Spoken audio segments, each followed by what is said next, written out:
This is SpaceTime, Series 29, Episode 38, for broadcast on the 30th of March 2026. Coming up on SpaceTime, huge changes as NASA's Gateway Space Station project is axed in favour of a base on the Moon. The changes mean new missions for the Artemis program, and cosmonauts forced to take control of a Russian Progress cargo ship. All that and more coming up on SpaceTime. Welcome to SpaceTime with Stuart Gary.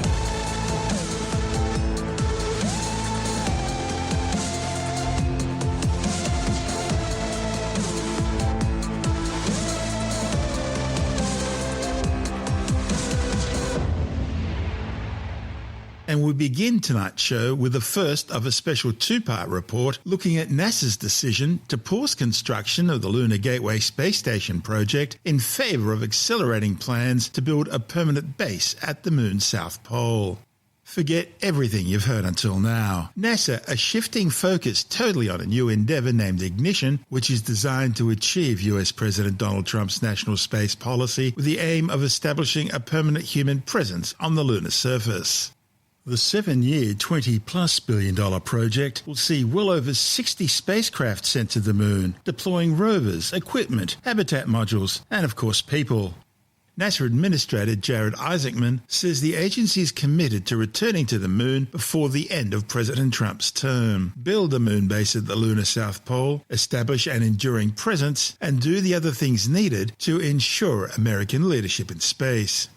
Isaacman says the clock is running and success or failure will be measured in months, not years. Artemis 2, in the days ahead, will send NASA and a CSA astronaut into the lunar environment, the first crewed step of the Artemis program to pick up where Gene, Harrison, and Ronald left off on Apollo 17. At the same time, we are standardizing the SLS architecture with the Centaur 5 upper stage. We're rebuilding and focusing expertise on ML1 pad turnaround and establishing the muscle memory required to support a higher launch cadence. The programs we left behind in this effort were not success stories. NASA takes ownership for the shortcomings, but contributing billions more and time that we do not have was not a pathway to success. As we move forward, we intend to launch Artemis 3 in 2027 to test the integrated operations of Orion and one or both lunar landers in Earth orbit. What we learn from that mission will ideally give us the confidence to begin lunar landing attempts starting with Artemis 4 in 2028. I'm pleased with the proposals from both SpaceX and Blue Origin to accelerate progress on their landers, alongside Axiom on the EVA suit development. Should we fail, and should we look on as our rivals achieve their lunar goals ahead of our own, we are not going to celebrate our adherence to excess requirements, policy, or bureaucratic process. This revised, step-by-step approach to learn, to build muscle memory, to bring down risk, and gain confidence is exactly how NASA achieved the near impossible in the 1960s. But this time, the goal is not flags and footprints. This time, the goal is to stay. Today, we are providing a demand signal for frequent crewed missions well beyond Artemis 5. We intend to work with no fewer than 2 launch providers with the aim of crewed landings every 6 months with additional opportunities for new entrants in the years ahead. America will never again give up the Moon. That brings us to the next step, building the moon base. It should not really surprise anyone that we are pausing Gateway in its current form and focusing on infrastructure that supports sustained operations on the lunar surface. Despite some of the very real hardware and schedule challenges, we can repurpose equipment and international partner commitments to support surface and other program objectives. It's worth pointing out that shifting NASA workforce priority to the surface, which has lots of advantages for safety, tech demonstration, and science, it's really the proving ground for future Mars initiatives, does not preclude revisiting the orbital outpost in the future. We will build the moon base in 3 phases. Phase 1 endeavors to support industry by moving from infrequent, bespoke efforts to a templated approach that will generate significant learning through experimentation. We will dramatically expand lunar landings through the CLIPS and the LTV program, delivering rovers, instruments, and technology payloads that test mobility, power systems, such as working with international partners and industry on the production of RUs and RTGs, communications, navigation, surface operations, and all the science payload that can be incorporated. Phase 2 transitions from experimentation to semi-habitable infrastructure and routine logistics with the aim of supporting regular astronaut operations on the surface. It's at this point we anticipate seeing the significant contributions from our great partners like JAXA's pressurized rover. Phase 3 takes advantage of the affordable mass-to-surface capabilities that cargo HLS will inevitably provide in the years ahead and enables the permanent infrastructure necessary to sustain a human presence, such as Italy's proposed habitation module. The moon base will not appear overnight. We will invest approximately $20 billion over the next 7 years and build it through dozens of missions, working together with commercial and international partners towards a deliberate and achievable plan. Just as there was Mercury and Gemini before Apollo, there will be an evolutionary path to building humanity's first permanent surface outpost beyond Earth. And we will take the world along with us as they follow along on the NASA moon base website and watch the assembly through lunar relay and observation satellites. At the same time, NASA will never give up its presence in low Earth orbit. The International Space Station has served humanity well, but it will not operate forever. The transition to commercial stations must be thoughtful and set up industry for success. Now, regardless of the pathway, NASA will invest the limited budget available over the years to work with commercial providers to build the future LEO presence, which includes maturing capabilities, expanding commercial opportunities through the PAM program, while creating what we hope is an achievable glide path to commercially operated space stations. We will further signal demand for what we hope will be multiple crew and cargo transportation providers to support LEO requirements for decades into the future. Now, NASA cannot force an orbital economy to exist, but we will certainly do all we can to ignite one. That's NASA Administrator Jared Isaacman. The urgency comes as Beijing moves forward with its own manned moon program, which it claims will see taikonauts walking on the lunar surface by 2030. And that'll be followed shortly thereafter by a joint Sino-Russian base built at the lunar South Pole. This is SpaceTime.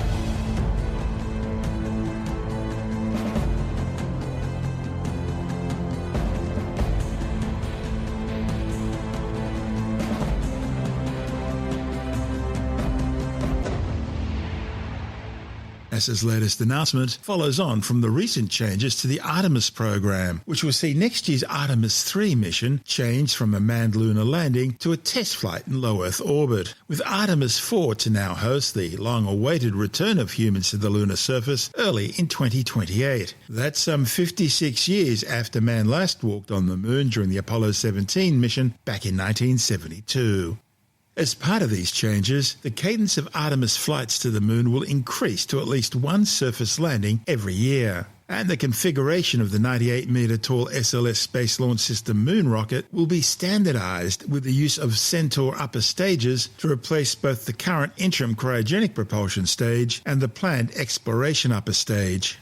Laurie Glaze, Acting Associate Administrator for NASA's Exploration Systems Development Mission Directorate, says following the success of the unmanned Artemis 1 mission back in 2022, work on Artemis 2 is proceeding smoothly for this week's launch. Artemis 2, as we all are aware, will demonstrate Orion crewed operations, including critical tests of environmental control and life support systems, and manual spacecraft maneuvering as part of a proximity operations demonstration prior to the translunar injection. Artemis 3 is now being replanned as an Earth orbit test flight, demonstrating integrated launches with rendezvous and docking demonstrations with one or both of the lander providers.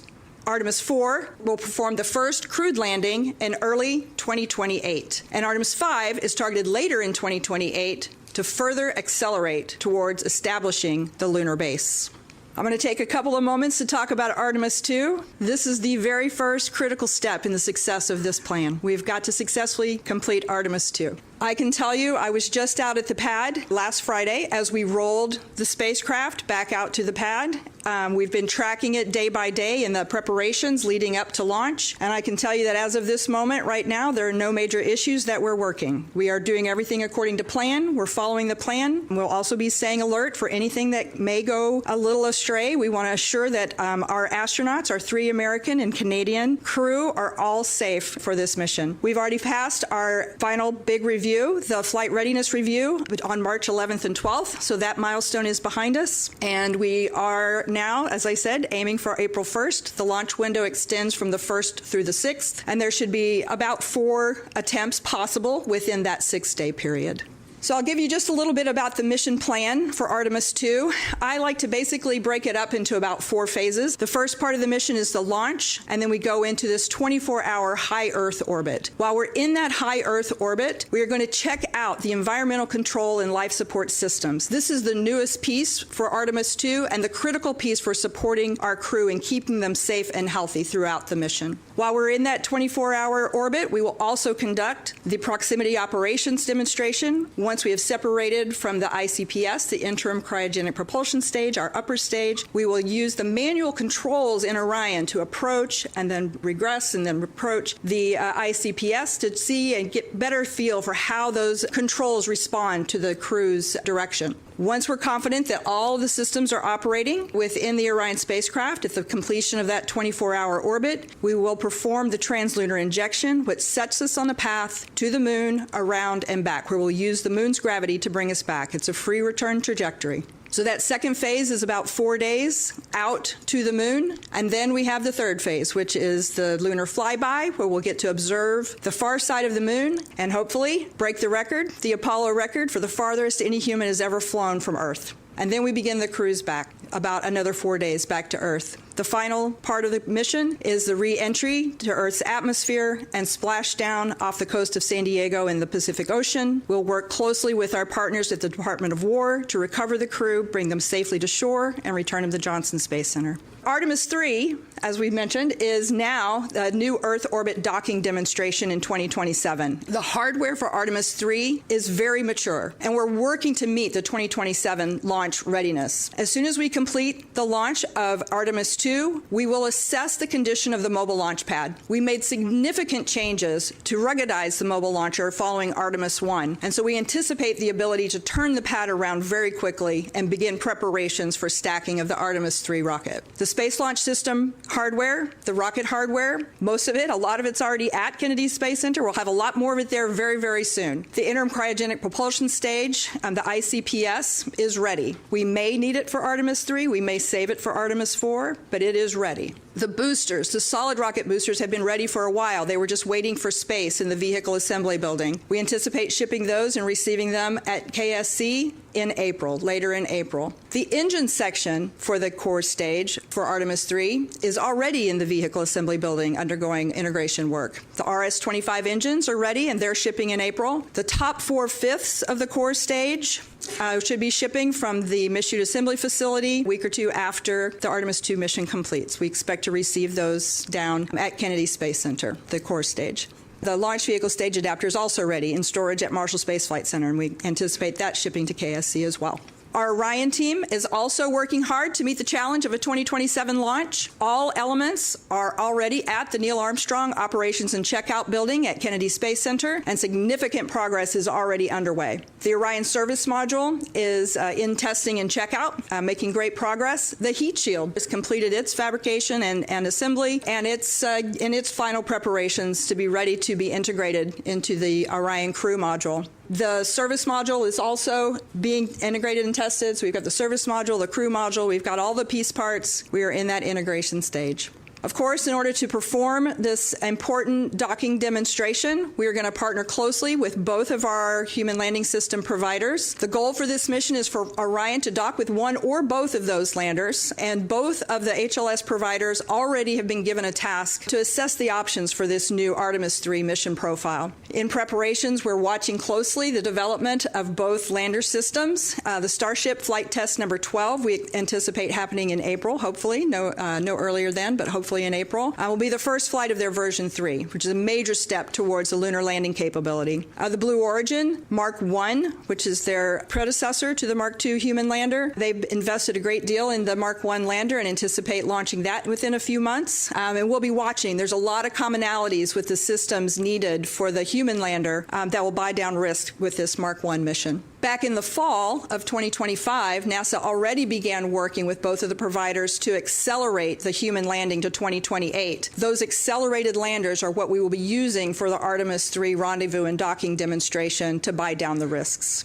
So as soon as the administrator made his announcement, we began actively assessing the specifics of the mission profile and the objectives that can be addressed in this mission. The new mission will endeavor to include a rendezvous and docking with one or both commercial landers, as I said, from SpaceX and Blue Origin. It will include in-space tests of the docked vehicles, an integrated checkout of life support, the docked vehicles, the communications, and the propulsion systems. We also really hope to be able to include the new extravehicular activity suits in the landers to help reduce future risks on their development. NASA will further define this test flight after we complete the detailed reviews that we are conducting right now actively between NASA and our industry partners. And the agency will, of course, share the specifics, the specific objectives for the updated Artemis 3 mission in the very, very near future. The primary objectives that we're considering as part of this mission profile include things like demonstrating the multi-launch campaign coordination. This is not simple. We need to have multiple rockets launching in a coordinated fashion such that we can all meet up together in space at the same time and place. Of course, the Orion rendezvous and proximity operations with the landers in orbit is one of the primary objectives. We want to work through crewed docking operations. We would really like to test those surface suits if possible. We'll be testing the critical lander systems and lander vehicle performance while in Earth orbit, and we'll be looking at performance of the new Orion permeable heat shield. We have the new, more permeable heat shield will be flying on Orion for Artemis 3, and while the Earth orbit won't put quite the demands on it that we would have returning from the moon, we will gather important data on the performance of that heat shield. We'll also get practice in increasing the mission cadence with a prompt turnaround of the pad and the ground systems, really pushing that system to do a quick turnaround. With Artemis 4 in early 2028, NASA has undertaken an effort to work with both of the HLS providers to request and assess their proposals to accelerate the lander development. This includes modifications to our requirements and then also to the surface things that we want them to do on the surface and how we want them to work with us. We've got requirements to the hardware, the mission definitions, capabilities that enable us to move faster. We're really focusing on how can we move faster. The intent with this change, with trying to pull these forward and working with both providers, is to fly with whichever provider is ready first for 2027. We've already made significant progress on the government side of the hardware that's required for Artemis 4, both on the SLS and the Orion. The solid rocket booster segments are complete. The aft skirts for the boosters are in their final production. The core stage engine section for Artemis 4 is actually already at Kennedy Space Center. The RS-25 engines are in storage. The top 4/5 of the core stage are in their manufacturing at Michoud Assembly Facility. And the Orion Crew Module is also in its final assembly at ONC at Kennedy Space Center. And the Orion Service Module that's provided by our European partners is also well into its integration at KSC. As I mentioned, we only have one more ICPS. We're in the process of determining whether it would be used for Artemis 3 or 4, but as part of the plan to standardize production of the transportation system, the exploration upper stage that was previously planned for Artemis 4 has been replaced with the Centaur 5, which is a proven capability as part of the ULA Vulcan launch system. Right now, all of our programs are actively engaged in understanding what modifications will be needed to be implemented in order to transition from ICPS to the Centaur 5 upper stage. The new generation suits are being developed by Axiom to support NASA's lunar surface extravehicular activities. This is a significant effort and critical to our ability to execute the first landed mission. NASA is accelerating this effort, and we're providing direct support at Axiom facilities and suppliers to increase the collaboration and accelerate hardware production. The Axiom suits are being planned for checkout, as I said, hopefully on Artemis 3 or possibly additionally on the ISS. The suits for the mission for Artemis 4 will be delivered to the Human Landing System for integration. Again, both of our providers for Artemis 4 are working on simplifying their profiles to accelerate the initial landings and those surface capabilities. The primary goal of this mission for Artemis 4 is to execute the first crewed landing since 1972.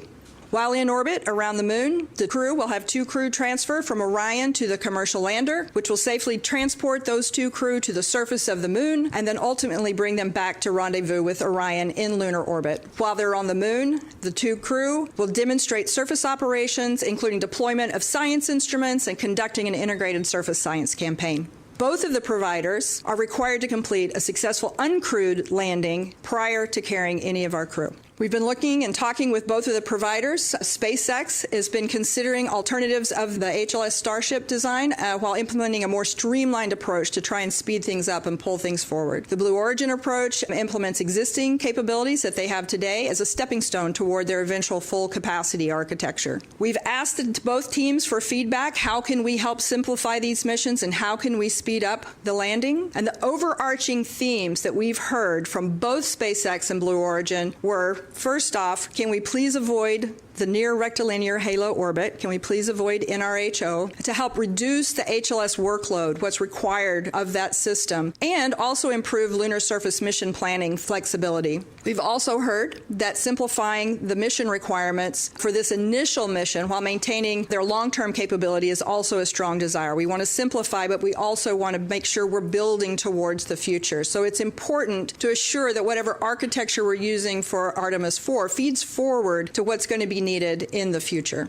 In response to the feedback that we've received from SpaceX and Blue Origin, we are indicating, and we have indicated to both of them, that we are open to other non-NRHO lunar orbits. Some of these orbits could reduce our crew risk with abort opportunities that are available in hours versus up to a week if we were in NRHO parking orbit. It also opens up flexibility in surface mission planning, allowing us perhaps access to different sites on the surface or flexibility in the timing of when we land. The intent of offering alternate orbits is to balance the Orion and lander performance by parking closer to the moon and being able to have that more frequent or easier access. We're also looking at the surface requirements, trying to make them simple and sustainable. We're looking at more flexible surface planning that supports simplified interfaces, leading to accelerated development. Moving on to Artemis 5, which would be the second landed mission in late 2028 as we begin our preparations for a lunar base. There is significant hardware, again, already in development for Artemis 5. Orion Crew Module, European Service Module. This one is in Germany still, but we expect it to be delivered next fall. They're on an excellent yearly cadence of providing those service modules. We've got engines in production, boosters in productions, and the core stage already also in manufacturing. That's Dr. Laurie Glaze, the Acting Associate Administrator for NASA's Exploration Systems Development Mission Directorate. Looking beyond Artemis 5, NASA plans to incorporate more commercially obtained and reusable hardware in order to undertake more frequent manned missions to the lunar surface, initially targeting a manned landing every 6 months. The ignition plan will see regular commercial lunar payload service or CLIP deliveries to the moon, carrying a regular stream of new rovers, instruments and technology demonstrators in order to test mobility, power generation, including both radioisotope heaters and thermoelectric generators, communications and navigation systems, human habitat modules, and the commencement of both manned and automated scientific surface operations and construction work. More on this in our next episode of SpaceTime. Still to come, cosmonauts forced to take control of a Russian Progress cargo ship, and later in the science report, a new study shows people have been living with dogs as companions for over 14,000 years. All that and more still to come on SpaceTime.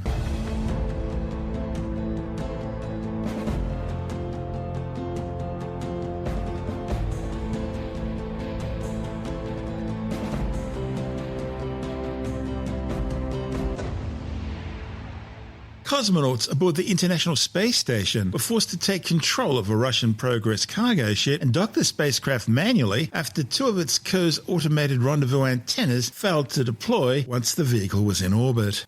The Progress MS-33 was successfully docked to the Russian space-facing port of the Poisk module after a 34-orbit flight from the Baikonur Cosmodrome in the Central Asian Republic of Kazakhstan.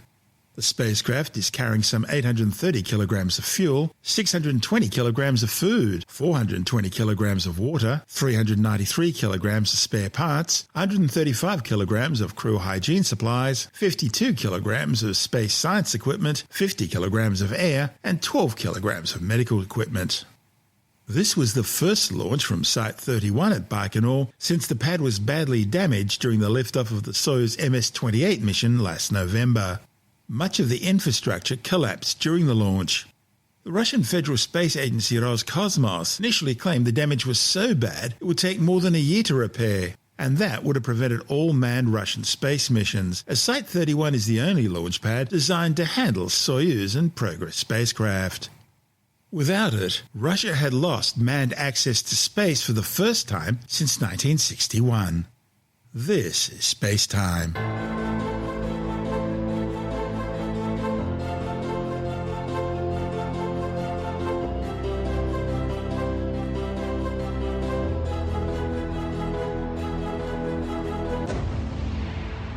And Time now to take a brief look at some of the other stories making news in science this week with the Science Report. Planet Earth has just experienced its 11 hottest years on record. The latest State of the Global Climate Report by the World Meteorological Organization has found that the years 2015 to 2025 have resulted in the hottest continuous stretch of high temperatures ever recorded. Now, for the first time, this latest study also included a measure called Earth's energy imbalance. That's the difference between incoming energy from the sun and the amount of energy radiated back out into space. And it was found to be at its highest level since records of this factor began in 1960. Atmospheric carbon dioxide levels also reached their highest concentration in the last 2 million years at around 430 parts per million. Scientists have created a novel organism which has developed a primitive nervous system. A report in the journal Advanced Science claims the new organisms, called neurobots, are made from frog cells and exhibit complex movements with simple neural networks. Back in the year 2020, scientists at Tufts University created novel life forms called xenobots from frog cells. These were capable of traversing a watery environment, healing their own injuries, and even gathering other cells to build up xenobot siblings. Now, the researchers have taken that one step further, adding nerve cells and observing how they self-organize and alter xenobot behavior. The new research could pave the way for advances in synthetic biology and regenerative medicine. The authors started with cells from early embryos of African clawed frogs. When the precursor skin cells from these embryos are removed and allowed to develop in a dish, they spontaneously form small spherical structures covered in tiny hair-like projections called cilia. By coordinating the beating of these cilia, the xenobots, a kind of biobot, swims through water. Now, these life forms are fully biological, formed without any scaffolding materials or other genetic manipulation, capable of self-healing and able to survive for between 9 and 10 days on nutrients stored in the original embryonic cells. The authors wanted to know how these would change if they added neurons. So they implanted clusters of neural precursor cells into the center of the developing structure during a brief window when the spherical biobots were forming. The implanted cells matured into neurons and then extended branching projections, axons and dendrites throughout their interior, even towards the outer surface of the bots. The authors identified protein markers typically associated with synapses, the contact points where neurons communicate. Calcium imaging showed that the neurons inside neurobots were electrically active and functioning in primitive neural networks. So, adding neurons changed the neurobots in both visible and measurable ways.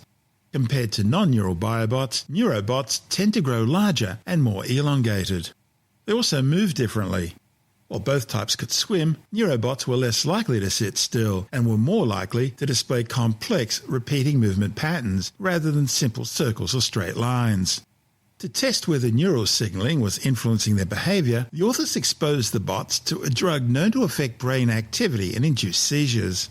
And the drug did alter the movement patterns of the neurobots, suggesting that the newly formed nervous systems were actively shaping behavior. In addition to seeing genes activated for major brain receptors, the authors also found activation of genes associated with visual perception, including those associated with light-sensitive cells in eyes, and this could eventually pave the way for neurobots to perceive and respond to light. It is indeed a dangerous but fascinating new world we're entering.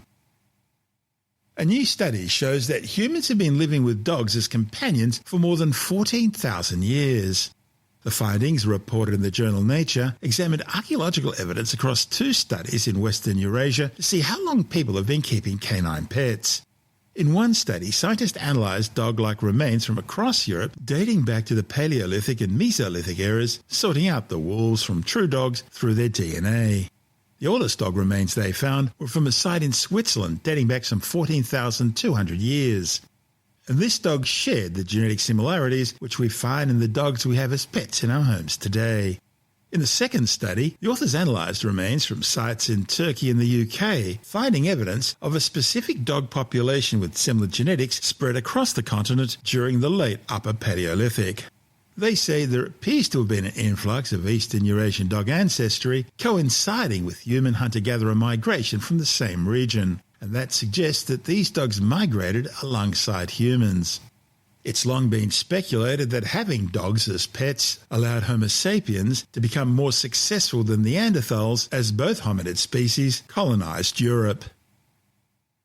While most of us have seen Voldemort's face during the Quidditch World Cup in Goblet of Fire, imagine if you thought you saw it for real.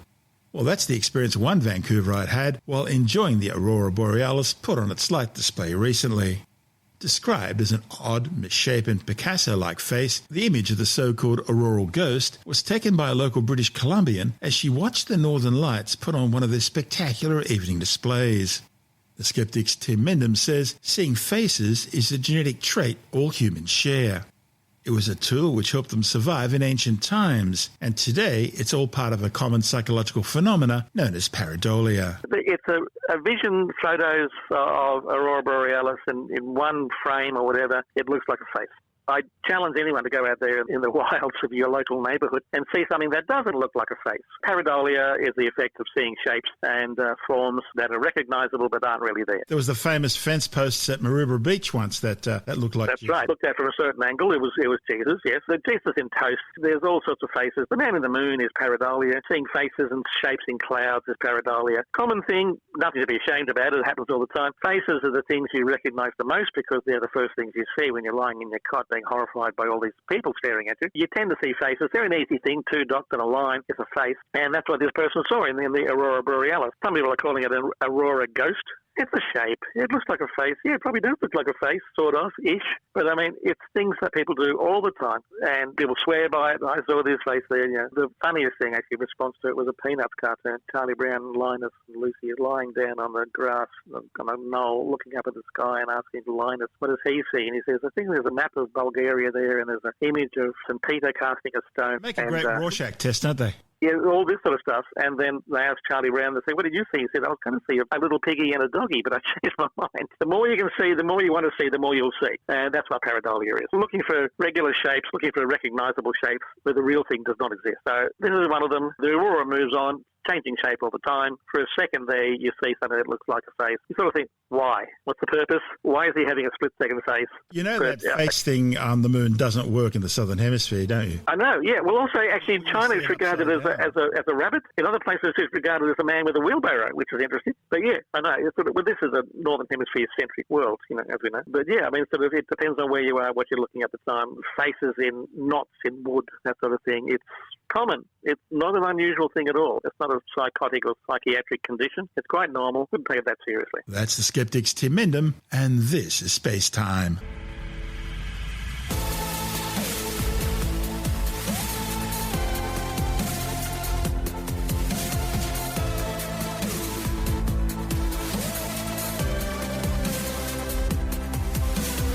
And that's the show for now. SpaceTime is available every Monday, Wednesday and Friday through Bytes.com, SoundCloud, YouTube, your favourite podcast download provider, and from SpaceTimeWithStuartGarry.com. SpaceTime's also broadcast through the National Science Foundation on Science Zone Radio and on both iHeartRadio and TuneIn Radio.